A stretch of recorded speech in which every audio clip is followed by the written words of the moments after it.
Friends, ಇವತ್ತು ಕೂಡ ಹವ್ಯಕ ಮದುವೆ ಅಂದರೆ ನಮ್ಮ ಮನೆಯಲ್ಲಿ ನಡೆದ ಮದುವೆಯ ಕಾರ್ಯಕ್ರಮದ ಒಂದು ಲಾಗನ್ನು ಹಾಕ್ತಾ ಇದ್ದೀನಿ. ಇವತ್ತು ಕನ್ಯಾ ಸಮರ್ಪಣೆ ಯಾವ ರೀತಿ ಇರುತ್ತೆ, ಅಂದರೆ ಮದುವೆ ಅಂದರೆ ಏನು ಅನ್ನೋದ್ರ ಬಗ್ಗೆ ಪುರೋಹಿತರು ಯಾವ ರೀತಿ ಮಾತನಾಡಿದ್ದಾರೆ ಅನ್ನೋದನ್ನು ಈ ವಿಡಿಯೋದಲ್ಲಿ ಹೇಳ್ತೀನಿ. Welcome back to my channel, Jaya Hegde Kannada YouTube channel. ಇನ್ನೂ ಸಬ್ಸ್ಕ್ರೈಬ್ ಮಾಡಿದ್ರೆ ಸಬ್ಸ್ಕ್ರೈಬ್ ಮಾಡ್ಕೊಳ್ಳಿ. ಹಾಗೆ ಈ ವಧುವರರಿಗೆ ಒಂದು ಲೈಕ್ ಮಾಡಿಬಿಡಿ. ಅವಳು ನಮ್ಮ ಮನೆ ಮಗಳು, ಅಂದರೆ ನಮ್ಮ ಭಾವನ ಮಗಳು. ಸಂಪದಾ ಸಂತು ಸರ್ವಾ. ಆತ್ಮೀಯ ಎಲ್ಲ ಬಂಧುಗಳೇ, ವಿವಾಹದಲ್ಲಿ ವಿಶೇಷವಾಗಿ ಕನ್ಯಾ ಸಮರ್ಪಣೆ ಎನ್ನುವಂಥ ಶಿಷ್ಟಾಚಾರವನ್ನು ಸಂಪ್ರದಾಯಬದ್ಧವಾದ ಬದುಕಿನ ಅಡಿಯಲ್ಲಿ ನಡೆಯುವಂಥ ನಾವೆಲ್ಲ ಒಪ್ಕೊಂಡಿದ್ದೇವೆ. ಹಾಗಾಗಿ ಕನ್ಯಾದಾನವು ಕನ್ಯಾ ಸಮರ್ಪಣೆ ಇರುವ ವ್ಯತ್ಯಾಸವನ್ನು ಮೊದಲು ತಿಳಿದುಕೊಳ್ಳೋಣ. ಕನ್ಯಾದಾನ ಎನ್ನುವಂಥದ್ದು ನಿನ್ನೆ ನಡೆದಂಥ ವೈದಿಕ ಪ್ರಕ್ರಿಯೆ. ವೈದಿಕ ಪ್ರಕ್ರಿಯೆ ಪ್ರಕಾರ ಕನ್ಯಾದಾನವನ್ನು ಹೆತ್ತಂಥ ತಂದೆ ತಾಯಿಗಳಾದಂಥ ಮಂಜುನಾಥ ಹಾಗೂ ಸರಸ್ವತಿ ಮಾಡಿದ್ದಾರೆ. ಮಾಡುವಾಗ ಒಂದು ವಿಶಾಲವಾದಂಥ ಭಾವನೆಯಲ್ಲಿ ಸಂಕಲ್ಪವನ್ನು ಮಾಡಿದ್ದಾರೆ. ನಮ್ಮಲ್ಲಿ ಕನ್ಯಾದಾನದ ಸಂಕಲ್ಪ ಯಾರಿಗೂ ಗೊತ್ತಾಗುವುದಿಲ್ಲ. ಯಾಕೆ ಅಂತಂದರೆ ಒಂದು ಕಡೆಗೆ ವಾದ್ಯ ಇರ್ತದೆ, ಮತ್ತೊಂದು ಕಡೆ ಹಾಡು ಇರ್ತದೆ, ಮತ್ತೊಂದು ಕಡೆ ಎಲ್ಲ ಬಂಧು ಬಳಗದವರು ತಮ್ಮ ಸ್ನೇಹವನ್ನು ಹಂಚಿಕೊಳ್ಳುವಂಥ ಮಾತನ ಜಾತ್ರೆಯಲ್ಲಿ ಇದ್ದಿರ್ತಾರೆ. ಹಾಗಾಗಿ ಅತ್ಯಂತ ಮೌಲ್ಯವಾದಂಥ ಬ್ರಾಹ್ಮ ವಿವಾಹ ಪದ್ಧತಿಯಲ್ಲಿ ಕನ್ಯಾದಾನ ಅಂತಂದರೆ ಎಷ್ಟು ಮಹತ್ವಪೂರ್ಣವಾದದ್ದು ಎಂಬುದಕ್ಕೆ ಧರ್ಮಸೂತ್ರದಲ್ಲಿ ಹೇಳಿದಂಥ ಗ್ರಂಥವನ್ನೇ ಇಲ್ಲಿ ಉಲ್ಲೇಖವಾಗಿ ಪ್ರಾಜ್ಞರಾದಂಥ ಬಹುಧಾನ್ಯ ಸೂತ್ರಗಾರರು ವಿವಾಹ ಕಾಂಡದಲ್ಲಿ ಉಲ್ಲೇಖ ಮಾಡಿದ್ದಾರೆ. ಏನು ಮಾಡಿದ್ದಾರೆ ಅಂತ ಕೇಳಿದರೆ, ದ್ವಾದಶವರಾನ್ ದ್ವಾದಶ ಪುರುಷಾನ್ ಪವಿತ್ರೀಕರ್ತು ಆತ್ಮನಶ್ಚ ಶ್ರೀ ಲಕ್ಷ್ಮೀನಾರಾಯಣ ಪ್ರೀತೆಯೇ ಬ್ರಾಹ್ಮ ವಿವಾಹ ವಿಧಿನ ಸಾಲಂಕೃತ ಕನ್ಯಾ ದಾನಮಹಂಕರಿಷ್ಯೆ. ನಾನು ಈ ಕನ್ಯೆಯನ್ನು ದಾನ ಮಾಡ್ತಾ ಇದ್ದೇನೆ. ಕನ್ಯಾದಾನ ಮಾಡುವಾಗ ಯಾವ ಪುಣ್ಯ ಸಂಪ್ರಾಪ್ತಿ ಆಗ್ತದೆ ಅಂತ ಕೇಳಿದರೆ, 24 ವಂಶಜರ ಪ್ರಾಪ್ತವಾಗುವಂಥ ಮೋಕ್ಷ ಸಿದ್ಧಿಗಾಗಿ ಸಿಗುವ ಸೌಲಭ್ಯಕ್ಕಾಗಿ 24 ವಂಶಜರ ಉದ್ಧಾರಕ್ಕಾಗಿ ಕನ್ಯೆಯನ್ನು ದಾನ ಮಾಡ್ತೇನೆ.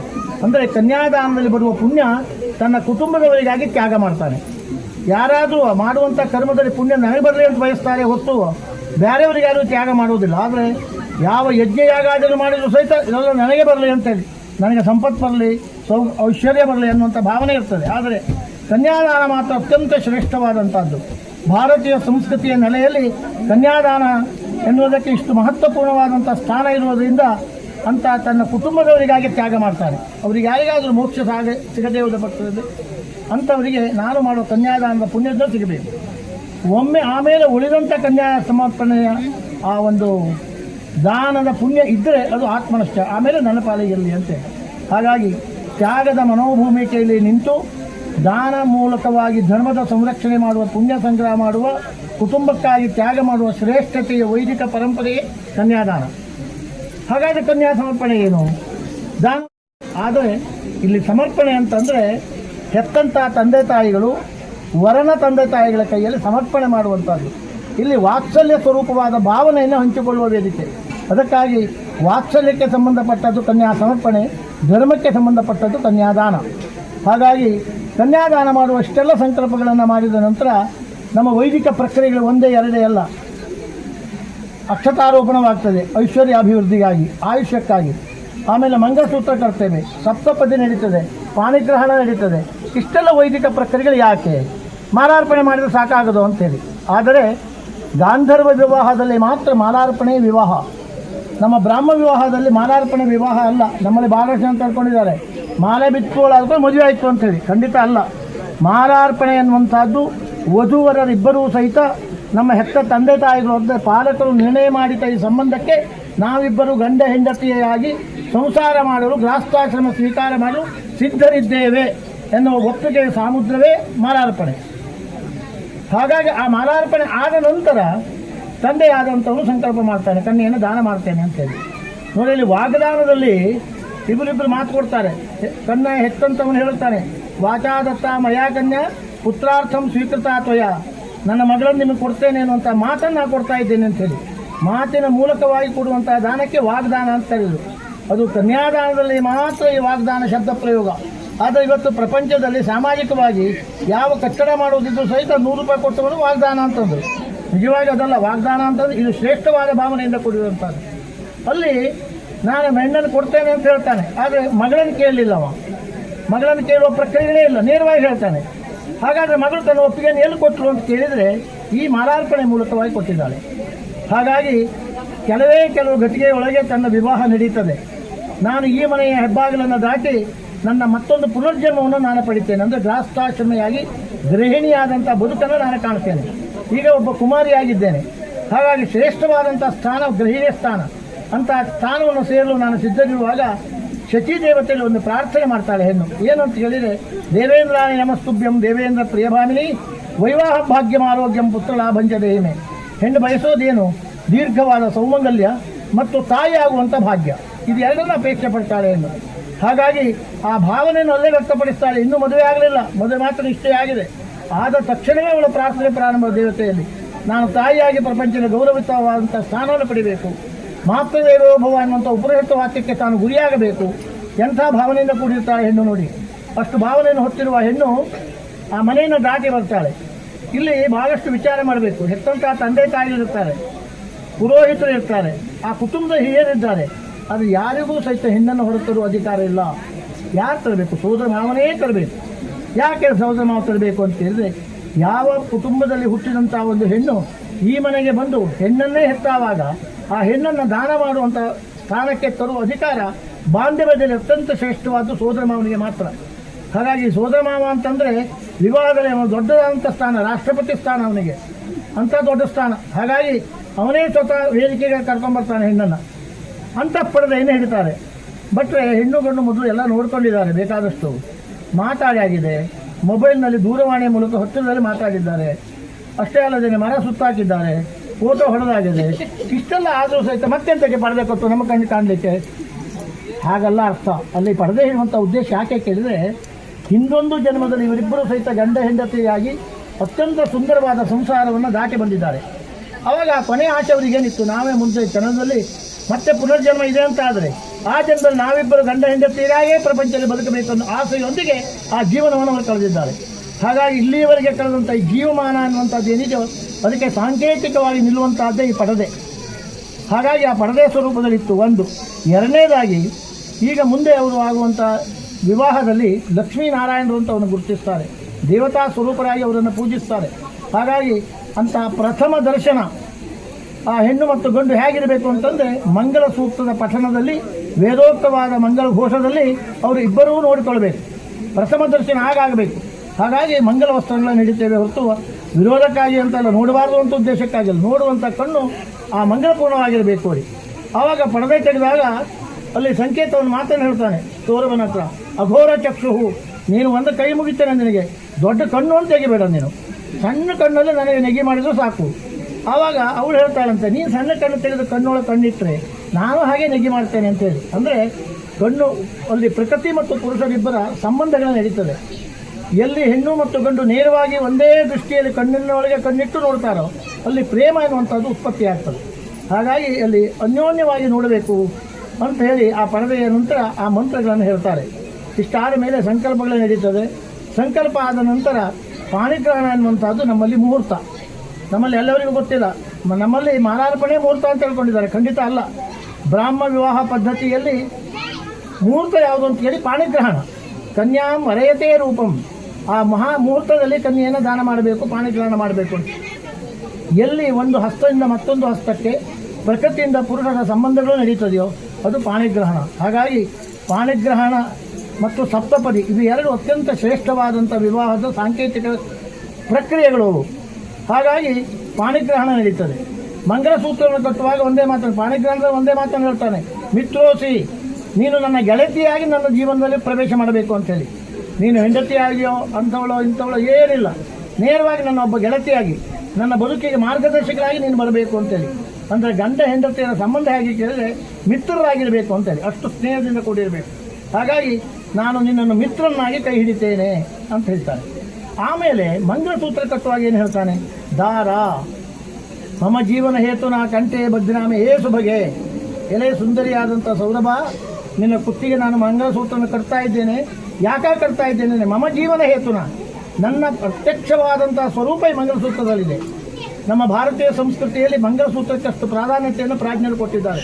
ಹಾಗಾಗಿ ಅಂತಹ ಶ್ರೇಷ್ಠವಾದಂಥ ಮಂಗಲ ಸ್ವರೂಪದಲ್ಲೇ ನಾನಿರ್ತೇನೆ ಎನ್ನುವ ದೃಷ್ಟಿಯಿಂದ ಮಂಗಲಸೂತ್ರವನ್ನು ಕಟ್ತಾರೆ.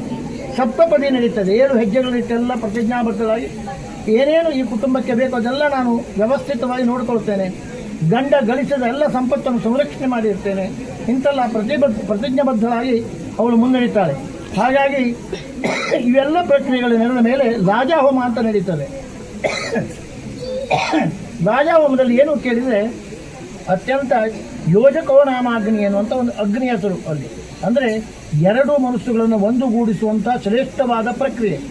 ಹೇಗೆ ಒಂದುಗೂಡ್ತದೆ ಇಬ್ಬರಿಗೂ ಅಂತ ಕೇಳಿದರೆ ಅಲ್ಲಿ ಮಮ ಜೀವನ ಹೇತುನ ಹೇಳಿದ್ರೆ ಹೇಗೆ ಕಂಠಸೂತ್ರವನ್ನು ಕಟ್ಟುವಾಗ ಮಂತ್ರ ಹೇಳಿದ್ದಾನೋ ಅದೇ ರೀತಿಯಾಗಿ ಮಮ ಹೃದಯಂತೆ ಮಮ ಚಿತ್ತೆ ಚಿತ್ತಮಸ್ತು ಹೇಳುವ ಒಂದು ಮಂತ್ರವನ್ನು ಹೇಳ್ತಾನೆ. ಆ ಮಂತ್ರ ಎನ್ನುವಂತಹದ್ದು ತರಂಗ ಮೂಲಕವಾಗಿ ಹೋಗಿ ಆ ಹೆಣ್ಣಿನ ಹೃದಯಕ್ಕೆ ಸಂಸ್ಕಾರದ ಕ್ರಿಯೆಯನ್ನು ಉಂಟು ಮಾಡ್ತದೆ. ಆ ಸಂಸ್ಕಾರ ಕ್ರಿಯೆಯನ್ನು ಉಂಟು ಮಾಡಿದಾಗ ಅವರಿಬ್ಬರೂ ಸಹಿತ ಒಂದಾಗಿ ಬದುಕನ್ನು ಕಾಣ್ತಾರೆ. ಯಾಕೆ ಇಷ್ಟೆಲ್ಲ ಪ್ರಕ್ರಿಯೆಗಳು ಅಂತ ಕೇಳಿದರೆ ಹೆಣ್ಣು ಇವತ್ತು ಬಾ ಎಂದು ದೈಹಿಕ ಸೌಂದರ್ಯಕ್ಕಾಗಿ ದೈಹಿಕ ಸುಖಕ್ಕಾಗಿ ಪಡೆಯುವಂಥದ್ದಲ್ಲ. ಶ್ರೇಷ್ಠವಾದಂಥ ಗೃಹಸ್ಥಾಶ್ರಮದ ಪರಿಪೂರ್ತಿಗಾಗಿ ಒಂದು ಹೆಣ್ಣನ್ನು ಕೈ ಹಿಡುವಂಥ ಜವಾಬ್ದಾರಿ ವರ್ಣಿಗೆ. ಆದ್ದರಿಂದ ನೋಡಿ, ತಂದೆ ತಾಯಿಗಳು ಕನ್ಯಾದಾನ ಮಾಡುವಾಗ ಒಂದು ಮಾತನ್ನು ಹೇಳ್ತಾರೆ, ಸತ್ಪ್ರಜಾ ಸಂಪತ್ತ್ಯರ್ಥಂ. ನಾನು ಈ ಕನ್ಯೆ ಹೇಗೆ ದಾನ ಮಾಡಿಕೊಡ್ತಾ ಇದ್ದೇನೆ ಕೇಳಿದರೆ ಇವಳಿಂದ ಆ ಮನೆಯಲ್ಲಿ ಅತ್ಯಂತ ಶ್ರೇಷ್ಠವಾದಂಥ ಒಂದು ಮಗು ಉದಯವಾಗಬೇಕು, ಅವಿಚ್ಛಿನ್ನ ಪರಂಪರೆಯಾಗಿ ಆ ಕುಟುಂಬ ಮುನ್ನಡೆಯಬೇಕು. ಅದಕ್ಕೆ ನಾನು ಈ ಪ್ರತಿಜ್ಞಾಬದ್ಧರಾಗಿ ಕನ್ಯೆಯನ್ನು ದಾನ ಮಾಡ್ತಾ ಇದ್ದೇನೆ ಅಂತೇಳಿ. ಹಾಗಾಗಿ ನೋಡಿ, ನಮ್ಮಲ್ಲಿಲ್ಲ, ಉತ್ತರ ಪ್ರದೇಶದಲ್ಲಿ ಹೆಣ್ಣು ಕೊಟ್ಟವರು ಅವನ ಮಕ್ಕಳಾದ ಮೇಲೆ ಆ ಮನೇಲಿ ಊಟ ಮಾಡ್ತಾರೆ, ಎಲ್ಲರೂ ಊಟ ಸಹಿತ ಮಾಡೋದಿಲ್ಲ, ಅದೊಂದು ಶಾಸ್ತ್ರ. ಹಾಗಾಗಿ ಅತ್ಯಂತ ಶ್ರೇಷ್ಠವಾದಂಥ ಭಾವನೆಯಿಂದ ಕೊಟ್ಟಂಥ ಎಲ್ಲ ಮಾತುಗಳು ಸತ್ಯವಾಗಿ ಫಲಿಸಬೇಕು ಅಂತಾದರೆ ಧಾರ್ಮಿಕ ಬದುಕಿನಲ್ಲಿ ನಾವು ನಡೀಬೇಕು. ಅಂತಹ ಶ್ರೇಷ್ಠವಾದ ಬದುಕಿನ ಆಸರೆಯಲ್ಲಿ ನೆರೆದು ಬಂದಿರುವಂಥ ಈ ಕುಟುಂಬ, ಅದರಲ್ಲೂ ವಿಶೇಷವಾಗಿ ನಾವು ಹೇಳುವಂಥ ಈ ಕನ್ಯಾ ಸಮರ್ಪಣೆ ಎನ್ನುವಂಥದ್ದು ಕೇವಲ ಸಾಂಕೇತಿಕ, ಸಂಕೇತನಿಗೆ ಸಂಬಂಧಿಸಿದ್ದಂಥದ್ದು, ಸೌರಭನಿಗೆ ಸಂಬಂಧಿಸಿದ್ದು. ಆದರೆ ವೈಚಾರಿಕವಾಗಿ ಮತ್ತು ಚಿಂತನೆಯಲ್ಲಿ ಅವರಿಬ್ಬರು ಸಹಿತ ಪ್ರಬುದ್ಧರು. ನಮ್ಮ ಬದುಕನ್ನು ನಾವು ಹೇಗೆ ನಡೆಸಬೇಕೆನ್ನುವಂಥ ವಿಚಾರವನ್ನು ಈಗಾಗಲೇ ಮಾಡಿಕೊಂಡಿದ್ದಾರೆ. ಈ ಮದುವೆಯಾದ ನಂತರ ನಾವು ಎಲ್ಲೆಲ್ಲಿ ಪ್ರವಾಸ ಮಾಡುವ ಅನ್ನುವಂಥ ಚಿಂತನೆ ನಿನ್ನೆನೇ ಪ್ರಾರಂಭ ಆಗಿದೆ. ಆದರೆ ಇಷ್ಟು ಸಮರ್ಥವಾಗಿ ಅವರ ಭಾವನೆಯನ್ನು ಹಂಚಿಕೊಂಡು ಸುಂದರವಾದ ಜೀವನ ನಡೆಸುವ ಜೀವನ ಶಿಕ್ಷಣವನ್ನು ಹೊಂದಿದಂಥ ಇವರಿಗೆ ಕನ್ಯಾ ಸಮರ್ಪಣೆ ಮೂಲಕ ತಿಳಿ ಹೇಳಬೇಕಾಗಿದೆ ಏನು ಮತ್ತೇನಿಲ್ಲ. ಇಷ್ಟೆಲ್ಲ ಬಂಧು ಬಾಂಧವರು, ಗುರು ಹಿರಿಯರು, ಹೆತ್ತಂಥ ತಂದೆ ತಾಯಿಗಳೆಲ್ಲ ಎಷ್ಟು ಗೌರವದಿಂದ ಪ್ರೀತಿಯಿಂದ ಬಾಂಧವರನ್ನೆಲ್ಲ ಕರೆದು ಸಿಹಿ ಊಟವನ್ನು ಕೊಟ್ಟು ಸಂತೋಷವಾಗಿ ನನ್ನ ಮಗಳನ್ನು ನಾನು ಕಳಿಸ್ತಾ ಇದ್ದೇನೆ. ಯಾಕೆ ಕೇಳಿದರೆ ಆ ಮನೆಯ ಗೃಹಿಣಿ ಆಗೋದಕ್ಕಾಗಿ. ಅಂತಹ ಸುಂದರವಾದಂಥ ಜೀವನಗಳು ಕಾಣಲಿ ಎನ್ನುವಂಥ ದೃಷ್ಟಿಯಿಂದ ನಾನು ಹೆಣ್ಣನ್ನು ಕಳಿಸಿಕೊಡ್ತಾ ಇದ್ದೇನೆ ಎನ್ನುವ ಭಾವನೆಯನ್ನು ಹೆತ್ತಂಥವರು ಆ ಮಾತನ್ನು ಹೇಳ್ತಾ ಇದ್ದಾರೆ. ಆದರೂ ಕಣ್ವ ಮಹರ್ಷಿಗಳೆಲ್ಲ ಹೇಳ್ತಾರೆ, ನಾವು ಈ ಕನ್ಯಾ ಸಮರ್ಪಣೆ ಎನ್ನುವಂಥದ್ದು ಕೇವಲ ಲೌಕಿಕವಾಗಿ ಹುಟ್ಟಿದ್ದಲ್ಲ. ಶ್ರೀರಾಮಚಂದ್ರನಿಗೆ ಸೀತೆಯನ್ನು ಕೊಡುವಾಗ ಜನಕ ಮಹಾರಾಜ ಇದೇ ಮಾತನ್ನು ಹೇಳ್ತಾನೆ, ಸೀತೆ ನಾನು ನಿನ್ನ ಕಳಿಸ್ತಾ ಇದ್ದೇನೆ, ಆದರೂ ಸಹಿತ ಮಾನಸಿಕವಾದ ಒಂದು ರೀತಿಯ ವಾತ್ಸಲ್ಯ ಅನ್ನುವಂಥದ್ದು ನನ್ನ ಬಿಗಿ ಹಿಡಿತದೆ ಅಂತೇಳಿ. ಹಾಗೆಯೇ ಜನಕ ಮಹಾರಾಜ ಸೀತೆಯನ್ನು ಕಳಿಸುವಾಗ ಹೇಗೆ ಮಾಡಿದ್ದೋ ಅದೇ ರೀತಿಯಾಗಿ ಪಾರ್ವತಿಯನ್ನು ಕಳಿಸುವಾಗ ಸಹಿತ ಪರ್ವತರಾಜ ಹೇಳ್ತಾನೆ ಪಾರ್ವತಿ ಅಂತ, ನೀನು ಪಂಚಾಗ್ನಿ ಮಧ್ಯದಲ್ಲಿ ತಪಸ್ಸು ಮಾಡಿದೆ, ಈಶ್ವರನೇ ಬೇಕು ಅಂತ. ಆಯಿತು, ನಿನ್ನ ಹೇಳಿಕೆ ಪ್ರಕಾರ ಈಶ್ವರನ ಒಲಿಸ್ಕೊಂಡಿದ್ದಿ, ಆದರೂ ಸಹಿತ ನೀ ನನ್ನ ಮಗಳು, ನಿನ್ನನ್ನು ಕಳಿಸುವಾಗ ಸಹಿತ ನನಗೂ ವಾತ್ಸಲ್ಯದ ನಂಟು ಬಾಧಿಸ್ತದೆ ಅಂತೇಳಿ. ಹಾಗಾಗಿ ಪ್ರಪಂಚದಲ್ಲಿರುವಂಥ ಪ್ರತಿಯೊಬ್ಬ ವ್ಯಕ್ತಿಗೂ ಸಹಿತ ತನ್ನದಾದ ವಸ್ತುವನ್ನು ಮತ್ತೊಬ್ಬರಿಗೆ ಕೊಡುವಾಗ ಸಹಜ ಇರಬೇಕಾದಂಥ ಮೋಹ ವ್ಯಾಮೋಹಗಳು ಸಹಜ ಕ್ರಿಯೆ. ಆದರೂ ಸಹಿತ ಒಂದು ಸಮಾಧಾನ ಏನಿದೆ ಕೇಳಿದರೆ ಕಾಳಿದಾಸ ಒಂದು ಮಾತನ್ನು ಹೇಳಿದಾನೆ, ಅರ್ಥೋಹಿ ಕನ್ಯಾ ಪರಕೀಯೇವ. ಹೆಣ್ಣು ಯಾವಾಗಲೂ ನಮ್ಮದಲ್ಲ, ಅದು ಮತ್ತೊಂದು ಮನೆಯ ಹೋಗಿ ಆ ಮನೆಯ ನಂದಾದೀಪವನ್ನು ಬೆಳಗುವವಳು. ಹಾಗಾಗಿ ಈ ಕುಟುಂಬಕ್ಕೆ ಬಂದು ಈ ಮನೆಯ ನಂದಾದೀಪವನ್ನು ಬೆಳಗುವ ಮಹತ್ತರವಾದಂಥ ಸದ್ಗೃಹಿಣಿಯಾಗಿ ದಂಪತಿಯಾಗಿ ಅತ್ಯಂತ ಶ್ರೇಷ್ಠವಾದ ಭಾಗ್ಯದ ಹೆಜ್ಜೆಯನ್ನು ಉಳಿಡುವುದಕ್ಕಾಗಿ ಇವಳನ್ನು ಕಳಿಸ್ತಾ ಇದ್ದೇನೆ ಅನ್ನೋ ಸಂತೋಷದಿಂದ ಹೆಣ್ಣನ್ನು ಅವರು ಕಳಿಸಿಕೊಟ್ಟಿದ್ದಾರೆ. ಹಾಗೆ ಈ ಕನ್ಯೆಯನ್ನು ಸಮರ್ಪಣೆ ಅವರ ಕೈಯಲ್ಲಿ ಕೊಡ್ತಾರೆ. ಅದೇ ರೀತಿಯಾಗಿ ಒಂದು ಮಾತನ್ನು ಹೇಳ್ತಾರೆ, ನಿಮ್ಮ ಮಗಳಾಗಿರಲಿ. ಯಾಕಂತಂದರೆ ಹೆಣ್ಣು ಕನ್ಯಾ ಸಮರ್ಪಣೆ ಅನ್ನುವಂಥದ್ದು ಹೆಣ್ಣಿನ ಭಾವನೆ, ಹೆಣ್ಣಿನ ಬದುಕು, ಅವಳ ಸಂಸ್ಕೃತಿ, ಅವರು ಕೊಟ್ಟುವಂಥ ಸಂಸ್ಕಾರ ಎಲ್ಲ ಸಹಜ ಕ್ರಿಯೆ. ಯಾಕೆ ಕೇಳಿ ತಾಯಿಗೆ ಒಂದೇ ಇರ್ತದೆ, ಗಂಡನ ಮನೆಗೆ ಹೋಗಿ ಯಾವುದೇ ಕೆಲಸ ನೋಡಲಿ ಆ ಕೆಲಸವನ್ನು ಅವಳು ಮಾಡಿ ಅವರಿಂದ ಶಾಬಾಸ್ ಅಂತ ಹೇಳಿಸ್ಕೊಂಡ್ರೆ ನನ್ನ ಹೃದಯಕ್ಕೆ ಸಂತೋಷ ಅಂತೇಳಿ. ಸಣ್ಣ ಉದಾಹರಣೆ ಕೊಡ್ತೇನೆ. ಇವತ್ತು ಮಧ್ಯಾಹ್ನ ಊಟ ಮಾಡುವಾಗ ಸೌರಭ ಬಡಿಸ್ಲಿಕ್ಕೆ ಬಂದಳು. ತಾಯಿ ಇಲ್ಲಿ ನಡಗ್ತಾಳೆ, ಎಲ್ಲಿ ಸರಿ ಬರ್ತಾಳೋ ಇಲ್ಲ ಬಡಿಸ್ತಾಳೋ ಇಲ್ಲ ಅಂತ. ಯಾಕಂದ್ರೆ ಹೆದರಿಕೆ ಒಂದು ರೀತಿಯ ತಪ್ಪದೇನೋ ನನ್ನ ಮಗಳು ಅಂತೇಳಿ. ಆಗಿಲ್ಲ, ಸಂಸ್ಕಾರ ಕೊಟ್ಟಿದ್ದರಿಂದ ಅವಳು ಅತ್ಯಂತ ಸುಲಭವಾಗಿ ಬಡಿಸಲು ಮತ್ತೆ ಯಾರಿಗೆ ಬಡಿಸ್ಲಿಕ್ಕೆ ಹೇಳಿದಳು. ಆವಾಗ ಧೈರ್ಯವಾಗಿ ಅವಳಿಗೆ ಅರ್ಥ ಆಯಿತು, ನನ್ನ ಮಗಳು ನಾನು ಕೊಟ್ಟಂಥ ಶಿಕ್ಷಣವನ್ನು ಸಾಕಾರವಾಗಿ ಮಾಡಿಕೊಂಡಿದ್ದಾಳೆ ಅಂತೇಳಿ. ಹಾಗಾಗಿ ಅಂತಹ ಸುಂದರವಾದಂಥ ಜೀವನವನ್ನು ಅವಳು ಸಾಕಲಿ ಅನ್ನುವಂಥ ಭಾವನೆಯನ್ನು ಹೊತ್ತಿರುವ ಹೆತ್ತ ತಂದೆ ತಾಯಿಗಳ ಪ್ರತಿಜ್ಞಾಬದ್ಧವಾದ ಬದುಕು ಸಾರ್ಥಕವಾಗಬೇಕೆಂಬುದಕ್ಕಾಗಿ ಈ ಕನ್ಯಾ ಸಮರ್ಪಣೆ. ಇಲ್ಲಿ ಇನ್ನು ಮುಂದೆ ಹೆತ್ತ ತಂದೆ ತಾಯಿಗಳು ಯಾರು ಆಗ್ತಾರೆ, ದಾನ ಮಾಡಿ ಕೊಟ್ಟಾಯಿತು, ಮಗಳು ಅಂತೆಲ್ಲ ಬಿಟ್ಟಾಯಿತು, ಅವರನ್ನು ಅಲ್ಲಿ ಕೊಟ್ಟಾದ ಮೇಲೆ ಯಾರು ಅವರು ನೋಡುವಂಥವರು? ಸ್ವತಃ ಯಾವ ಮಾವ ಇರ್ತಾನೋ ಆ ಮಾವನೇ ತಾಯಿಯ ತಂದೆಯ ಸ್ಥಾನವನ್ನು, ಅತ್ತೆಯಾದವಳು ತಾಯಿಯ ಸ್ಥಾನವನ್ನು ತುಂಬಬೇಕು. ಅದಕ್ಕಾಗಿ ಈ ವರನ ತಂದೆ ತಾಯಿಯಾದಂಥ ದತ್ತಮೂರ್ತಿಯವರು ಅವರ ದಂಪತಿಗಳು ಸಹಿತ ಈ ಒಂದು ಸೌರಭನಿಗೆ ಇವತ್ತಿನಿಂದ ಈ ಕನ್ಯಾ ಸಮರ್ಪಣೆ ಆದಂದಿನಿಂದ ಸ್ವತಃ ಹೆತ್ತ ತಂದೆ ತಾಯಿಗಳ ಸಮಾನವಾದಂಥ ತಂದೆ ತಾಯಿಗಳ ಸ್ಥಾನದಲ್ಲಿ ನಿಲ್ಲಬೇಕು. ಹಾಗಾಗಿ ಅಂಥ ಶ್ರೇಷ್ಠವಾದ ಸ್ಥಾನವನ್ನು ಹೊಂದುವಂಥ ಭಾಗ್ಯ ನಿಮ್ಮದು. ಬಹುಶಃ ನಿಮ್ಮ ಪುಣ್ಯ ಇರಬೇಕು. ಒಬ್ಬ ಸುಶಿಕ್ಷಿತವಾದಂಥ ಹೆಣ್ಣು, ಸಂಸ್ಕಾರವನ್ನು ಹೊಂದಿದಂಥ ಹೆಣ್ಣು, ಸಂಸ್ಕೃತಿ ಬಲ್ಲವಾದಂಥ ಒಂದು ಹೆಣ್ಣು ಮಗಳು ಸೊಸೆಯಾಗಿ ಮಗಳನ್ನಾಗಿ ಸ್ವೀಕಾರ ಮಾಡುವ ಭಾಗ್ಯ ಇದು ನಿಮ್ಮ ಪಾಲಿಗೆ ಸಿಕ್ಕಂಥ ದೊಡ್ಡ ಭಾಗ್ಯ. ಹಾಗಾಗಿ ಅಂಥ ಭಾಗ್ಯದ ನೆಲೆಯಲ್ಲಿ ನಿಂತಿರುವ ನೀವು ಇವರಿಗೆ ಒಂದು ಮಾತನ್ನು ಸಮಾಧಾನ ಹೇಳ್ತಾರೆ. ಮತ್ತೆ ಅಳದಿರಿ ನೀವು ಅತ್ತೆ ಮಾವಂದಿರರೆ, ಹೆತ್ತ ಮಗು ಕಷ್ಟದಲ್ಲಿ ಬೀಳುವುದೆಂದು, ನಿಮ್ಮ ಮಗಳಾಗಿರಲಿ ನಮ್ಮ ಮನೆ ಮುತ್ತೈದೆ, ಪ್ರೀತಿ ಕರೆದುಣಿಪ ಅನ್ನಪೂರ್ಣೆ ಎನ್ನುವಂಥ ಸಮಾಧಾನದ ವಾಕ್ಯಗಳನ್ನು ನಾವು ಹೇಳುತ್ತಿರುವ ಸಂದರ್ಭದಲ್ಲಿ ಕನ್ಯಾ ಸಮರ್ಪಣೆ ಎನ್ನುವಂಥ ಶ್ರೇಷ್ಠಾಚಾರ. ಇಲ್ಲಿ ಕನ್ಯಾ ಸಮರ್ಪಣೆ ಅಂತಂದರೆ ಹೆಣ್ಣನ್ನು ಹೋಗಿ ಮಾವ ಅತ್ತೆ ಹತ್ರ ಕೊಡುವಂಥದ್ದಲ್ಲ. ಹೆಣ್ಣನ್ನು ವರನ ಕೈಗೆ ಕೊಡ್ತೇವೆ. ವರನನ್ನು ಮತ್ತು ವಧುವನ್ನು ಅವರಿಬ್ಬರನ್ನು ಸಹಿತ ಅವರ ತಂದೆ ತಾಯಿ ಹತ್ರ ತಗೊಂಡ್ಕೊಡ್ತಾರೆ. ಇಲ್ಲಿ ಕೇಳ್ಬೋದು ದತ್ತ ಹೇಳಿದವರು, ನನ್ನ ಮಗನನ್ನು ನನಗೆ ಹ್ಯಾಂಗೆ ಸಮರ್ಪಣೆ ನೀವು ಮಾಡ್ತೀರಿ ಅಂತೇಳಿ. ಅಲ್ಲಿ ವಾತ್ಸಲ್ಯ ಸ್ವರೂಪ. ನನ್ನ ಅಳಿಯ ನನ್ನ ಮಗನಿಗೆ ಸಮಾನ, ನನ್ನ ಮಗಳು ಮತ್ತು ನನ್ನ ಅಳಿಯ ಎರಡು ಒಂದೇ ಭಾವ. ಹಾಗಾಗಿ ವಾಗರ್ಥ ವಿವಸಂಪ್ರಪ್ತವು ವಾಗರ್ಥ ಪ್ರತಿಪತ್ತಿ. ಹೇಗೆ ಪಾರ್ವತಿ ಪರಮೇಶ್ವರು ಒಂದು, ಅದೇ ರೀತಿಯಾಗಿ ಇಬ್ಬರನ್ನು ಒಂದಾಗಿ ಮಾಡಿದ್ದೇನೆ. ಅದಕ್ಕಾಗಿ ವೇದಾಂತಿಗಳು ಹೇಳ್ತಾರೆ ಎರಡರಲ್ಲಿ ಒಂದನ್ನು ಕಾಣುವುದಕ್ಕೆ ವಿವಾಹ. ಮೀಮಾಂಸಕರು ಹೇಳ್ತಾರೆ ಎರಡರಲ್ಲಿ ಮತ್ತೊಂದು ಮಗುವನ್ನು ಕಾಣುವುದಕ್ಕೆ ವಿವಾಹ. ಹಾಗಾಗಿ ಅಂತಹ ಭಾವನೆಯನ್ನು ಹೊತ್ತು ನಿಮ್ಮ ಮಗನಾದರೂ ಸಹಿತ ನಮ್ಮ ಅಳಿಯ, ಆ ಭಾವನೆ ಅಷ್ಟು ದೊಡ್ಡದಾಗಿ ಮಗನನ್ನು ಮತ್ತು ತಮ್ಮ ಮಗಳನ್ನು ಅವರ ಕೈಯಲ್ಲಿ ಸಮರ್ಪಣೆ ಮಾಡುವುದಕ್ಕೆ ಅತ್ಯಂತ ಶ್ರೇಷ್ಠವಾದ ಶುಭ ಮುಹೂರ್ತ ಅಂತ ಹೇಳ್ತೇವೆ. ಕನ್ಯಾದಾನ ಮಾಡುವಾಗ ವಿಶ್ವಂಬರ ಸರ್ವಭೂತ ಸಾಕ್ಷರ ಸರ್ವದೇವತಾ, ಎಲ್ಲ ದೇವತೆಗಳು ಸಾಕ್ಷಿಯಾಗಿ ನಿಂತಿದ್ದಾರೆ ಯಾವಾಗ ಕನ್ಯಾದಾನ ಮಾಡುವಾಗ. ಈಗ ಕನ್ಯಾ ಸಮರ್ಪಣೆ ಮಾಡುವಾಗಲೂ ಒಂದು ಸಾಕ್ಷಿ ಬೇಕಲ್ಲ, ಯಾರು ಕೊಡ್ತಾರೆ ಸಾಕ್ಷಿ?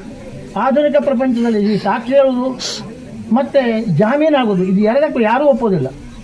ಆದರೆ ಬೇಕು ನಮಗೆ ಇಲ್ಲಿ ಸಾಕ್ಷಿ ಬೇಕು. ಧಾರ್ಮಿಕವಾದ ವಿಧಿವಿಧಾನದ ಸಾಕ್ಷಿಗಳು ಯಾರು ಬೇಕು ಅಂತ ಹೇಳಿದ್ರೆ ಭೂದೇವಿ ಅಂತಾಳೆ. ಆವಾಗ ನಾನು ಭೂದೇವಿಯಾಗಿ ಬಂದಿದ್ದೇನೆ, ಹೆಣ್ಣಿನ ಬದುಕಿನ ರಕ್ಷಣೆ ಮಾಡುವಳು ನಾನು, ಹಾಗಾಗಿ ನಾನೇ ಸಾಕ್ಷಿಯಾಗಿ ನಿಲ್ತೇನೆ ಅಂತ ಭೂದೇವಿ ಹೇಳ್ತಾಳೆ. ಅದಕ್ಕಾಗಿ ಕನ್ಯೆಯನ್ನು ಸಮರ್ಪಣೆ ಮಾಡಿದಾಗ, ಭೂಮಿಗೆ ಮುಟ್ಟಿಸಿದಾಗ ಕನ್ಯಾ ಸಮರ್ಪಣೆ ಎನ್ನುವಂಥ ಶ್ರೇಷ್ಠವಾದಂಥ ಶಿಷ್ಟಾಚಾರಕ್ಕೆ ಮಂಗಳವಾಗ್ತದೆ.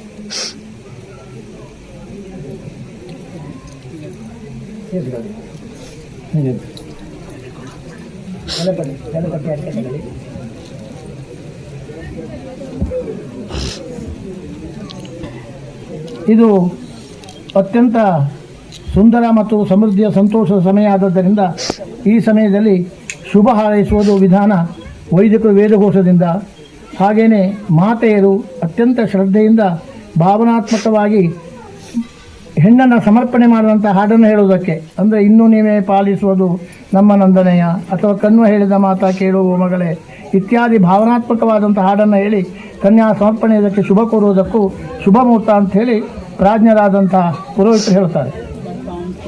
ಪಾಲ್ಯತಾಂ ಸುಮಂಗಲೀರ್ಯಂ ವಧೂರಿಮಾರು ಸಮೇತ ಪಶ್ಯತ ಸೌಭಾಗ್ಯಮಸೇ ಗತ್ವಾಯಾತಾಸ್ತಂ ವಿಪರೇತನ ದೀರ್ಘ ಸುಮಂಗಲೀ ಭವ.